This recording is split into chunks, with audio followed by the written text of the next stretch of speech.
Hey, what's up, chubby nuts? Alright, I'm gonna be honest with you here.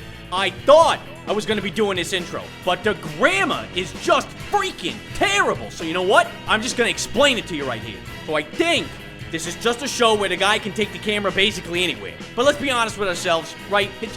It's just no clip, alright? It's no clip. Don't let this con man fool you. It's totally no clip. However, that animated intro from Michael Chin, 1994, that was some beautiful stuff. Oh man, it was really good. I mean, it wasn't Valve good, you know, but what am I even saying here? This is one man we're talking about. Okay, look, I just gotta calm down. I gotta calm down. What am I even still doing here? Enjoy the show, people. Or don't, I don't care. To clear things up real quick, that is not just a great impression of the Scout, that is the voice of the Scout, Nathan Vetterline, so thank you so much, man, for doing this week's intro. I got links to his YouTube channel down below that I'll explain later, but for now, let's boundary break some animations. For Team Fortress 2, there was a ton of great videos called the Meet Thee series, where you got to meet all the classes of Team Fortress 2, and 3 of the project files used to make those animations were released to the public, that being Heavy, Engineer, and Soldier. And so let's start off with the Heavy. I am heavy weapons guy. Right off the bat, you're going to see something really cool here. I can show you the exact frame in which the regular cardboard box is replaced with a busted one. And before the box gets busted, the regular box flips through the floor to look like it's initially crushing. And when that box is crushed, it's replaced with a unique model. One that has a little feature to it that's never seen by the viewer. As from this angle, you can see a busted seam on the box that has ammo spilling out. Something that's never shown in the published video. Also, this room that you're seeing here is shared with the same map as the outdoor scenes of this video, which when the camera cuts away to Heavy outside shooting at everybody, you'll notice that we have to move the camera outside of this room to get there. And by far the goofiest thing that's apparently in the published version of this video, but it's just really hard to notice, is that this Scout over here in the foxhole has his hat inside of his shoulder, and he has a really goofy expression. And a quick explanation for why this is that there's 2 different models for Team Fortress 2, which is a cinematic model and a player model. Now obviously the model being used here is a player model as it functions like an AI. However, it inherited the facial controls of the cinematic model, which doesn't translate well and gives you this really goofy Simpsons look. So Team Fortress 2 is a very rare example of where the developers are encouraging players to boundary break essentially, or to no clip if you're splitting hairs. And so the game is filled to the brim with Easter eggs, and a lot of it's heavily documented, but that's not going to stop me from sharing them here in this episode. Like over in the map CP Vanguard, there are vaults on both the red and blue sides. If you were to take the camera through this vault that cannot be opened by the player, you can see what the loot is. Which, sorry to disappoint you treasure hunters out there, is just a lonely banana. So in the Half-Life 2 episode of Boundary Break, as well as the Portal 2 episode of Boundary Break, I was starting to dip my toe in a very uncommon practice in video games, which is making a skybox off screen and projecting it around the maps. So now that I understand that this is a common practice in Valve games, as well as a couple of other companies, we could do something pretty fun here for a multiplayer game. What we got here is the animator Michael Chin 1994 moving his character into the skybox of the Egypt map. And when that happens, well, like I said, everything gets projected, including the character. So what we're doing here is we're showing you what it looks like when Michael Chin is hanging out in the skybox while we hang out in the map itself, looking at the skybox. And as you can see, Michael Chin is terrifyingly huge. But you know what? We're not even done with the Egypt map just yet. How about that skybox, right? I don't think we're done talking about it. Because if you look at the clouds against the void instead of the blue sky, that camouflage color is no longer there, and you can see a little bit of a flub on the map developer's part, as there's a transparent blue box around the cloud, and you can also see eraser marks made around the cloud. And this is something that's in the official roster of maps for Team Fortress 2. So you could boot up your own game and check it out for yourself right now. So I looked inside of all the character models, and I will tell you there was not really much to find with pretty much all of them. That is to say, except for Demo Man. I was very surprised to find out that the Demo Man model has an eyeball underneath the eye patch. Now, not a standard eyeball by any means. Instead, it's a completely black eye. And in a model viewer, it just looks straight black with no texture whatsoever. It's because it is. But in the game, there's more going on with it because there's effects added to the eyeball just like anybody's eye. So what you're seeing here is some reflective shine. And now let's do a zoom out of the map upward, which is a pretty popular Team Fortress 2 map.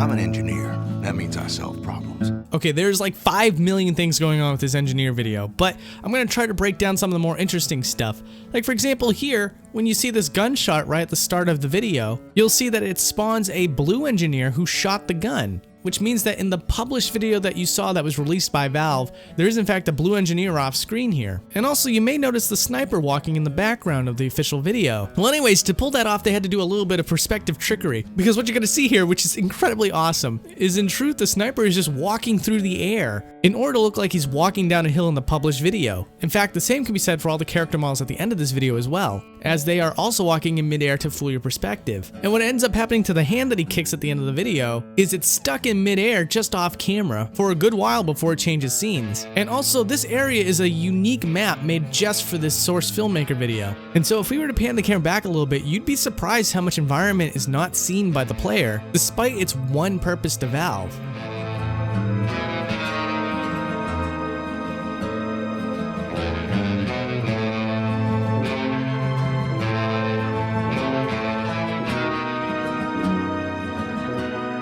Okay, let's get back into those Easter eggs. So one map that has 2 Easter eggs in it is the Foundry. The first one can be found near a blue capture point inside of a garage, and to the untrained eye it would look like nothing's going on inside of this garage aside from the fact that the player can't access it. However, if you notice, those planks are covering up certain letters, and if you read what's in between those 2 planks backwards, you'll see that it spells out robot. And inside the red team space, you'll see a red soldier guarding a door. If we were to take the camera past that soldier and inside that door, there's a room that's fully modeled with Scout and Heavy, looking at difficult to make out pictures of the robots, which a very similar Easter egg is also found in the map Doomsday, but instead it's on the blue side, and past the soldier is a spy that looks a little bit defeated. Also has a map showing 3 areas that would later become maps for Man vs. Machine. And also, fun little note, the spy cigarette is still attached to the model and it's clipping through his arm. But let's round this all off by going back to Foundry and doing a zoom out, because this map is a really good looking map from far away.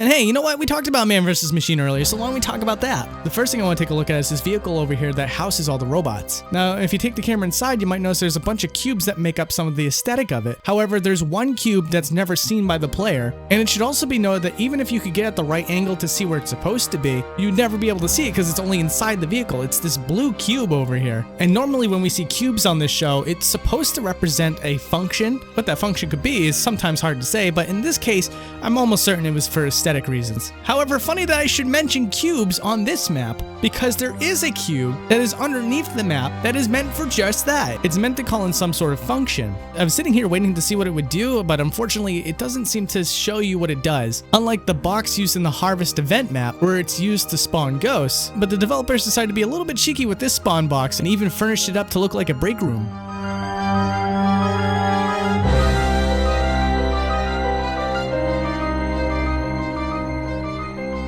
The cool thing about Team Fortress 2 is that yes, all the maps that you get are official at a certain point. However, some of the maps that become mainstays were created by users. Like over here in the map Freight, there's a secret bounty room that has the artist's initials on the ceiling. And that same map designer managed to also have another map made. And so naturally you can assume that if you take the camera through some part of this map, you will once again find his initials.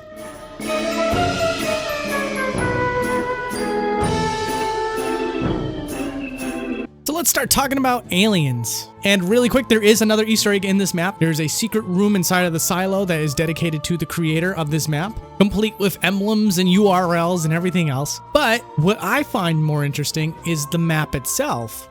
One of the things that can happen while you're on this stage is that you get abducted by aliens and then your character is inside of a spaceship. So there's a lot of questions that need to get asked there. Where is the spaceship room? Is it inside the spaceship itself? Well, no, it's not. There is a static room where the characters get teleported to. And as for the spaceships themselves, where are they? Well, you can find a whole lot of spaceships on the corner of a map here, and you'll see that most of them get used at a certain point. But it is just fun to note that the creator used more than one spaceship and just gave them very specific functions. And in the map Watergate, oh boy, here we go. You'll notice that the spaceship starts in the skybox, and if we take a look at the mothership that they spawn in, you can see a bunch of spaceships being stored in here waiting to be used. Now, we already learned earlier that the skybox is merely a projection when you're using it in the map. So how is it that a spaceship can start in a skybox and then somehow immediately transition into the main map? Well, the way that they make this work is that the spaceship from the skybox eventually lands in the ocean, and then it swaps out with a map version of the spaceship, and then that version of the spaceship comes out of the water. And we're not even done here yet. There's also some Easter eggs to find. Like over here behind the box, there's an Aperture robot from the Portal franchise. And on the blue team side, behind the alleyway, there's another Easter egg alluding to the Man vs. Machine update. And seriously, I should have just called this episode Off-Camera Secrets Watergate because there's so much to talk about here. The last thing we're going to mention here is an unused asset. Way off in the distance, there's a long strip that looks like a dev texture, as it's mostly white with a box pattern.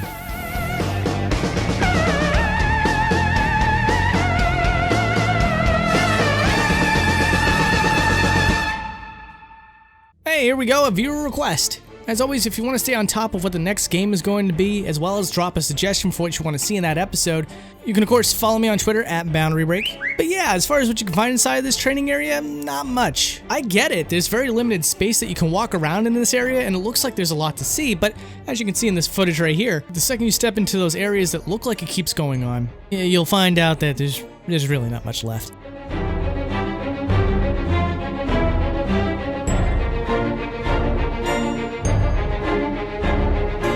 Next Easter egg that we got is in the map Snowplow. So in this map, there's a locked door with a window that shows you inside of a room with 3 doors. If you were to take the camera through that window and of course go through those doors, you're gonna find things behind them. Like over on the left, we have the Hat of Undeniable Wealth and Respect. And then as you go further in, there's just a bunch of rubber duckies. In fact, rubber ducky seems to be a huge theme for this map.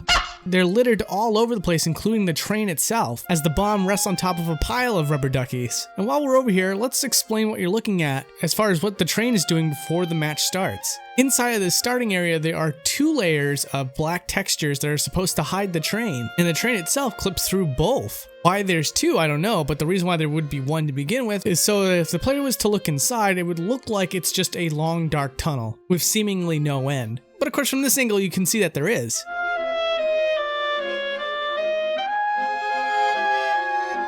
Another great Easter egg is in the map Warehouse, where if you walk around to a certain part of the map, you can see a candle through a crack in a window that's boarded up. And so if we no-clip into that room, we can see that there's a lot more furnishing to this area than you would think, with a lot of mystical properties that use the Halloween event assets.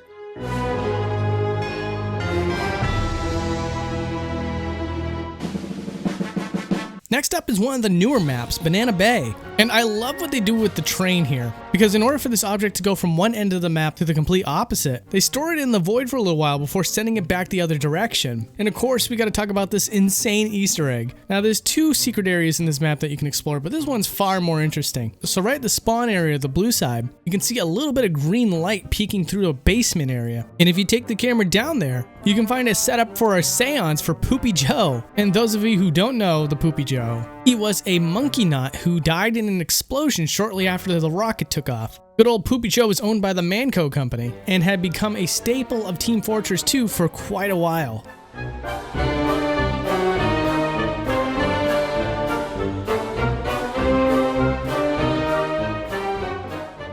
If fighting is sure to result in victory, then you must fight.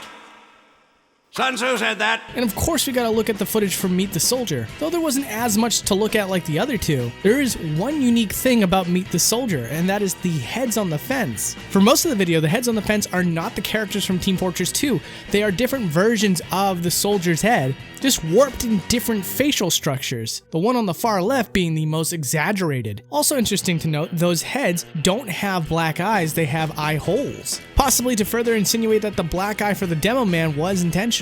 And once it is at the end of the video, it is swapped out with a single object that connects all of the Team Fortress 2 members' heads together. And the only head that can be interacted with is the only head that ever moved in that short, which is the medics.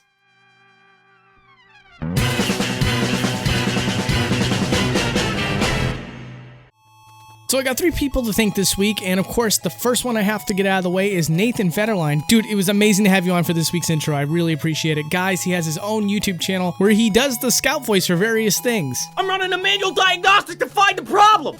You save the donuts. So I highly recommend you check it out. It's very entertaining stuff. do it! Also gotta thank Michael Chin 1994 for doing this week's animated intro. There's links to his YouTube channel down below as well if you want to see more animations. And also a special thank you to Eye of Saul, who was the one who helped me collect the footage for the Source Filmmaker scenes. Anyways, of course, if you're brand new to this channel, I highly recommend you check out some of my older ones. I got the Portal 2 and the Half-Life 2 episode already up. And all you gotta do is just click on the screen here or go into the video description down below to check it out. But if this is the end of the road for you, I just want to thank you for watching, and hopefully I see you again in the future. Take care, everybody.